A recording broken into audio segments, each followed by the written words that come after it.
Hello வணக்கம். இன்றைக்கி நம்ம அதிரசம் எப்படி செய்கிறாங்கன்னு பார்க்கலாம் வாங்க.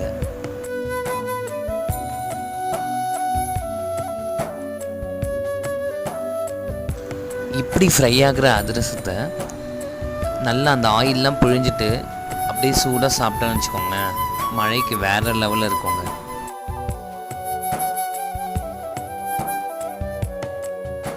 வசீகரா என் நெஞ்சினிக்க உன் பொன்மடியில் தூங்கினால் போதும் அதே கணம் என் கண்ணுறங்கா முன் ஜென்மங்களின் ஏக்கங்கள் தீரும். ரொம்ப அருமையாக வந்திருக்கு அதிரசம்.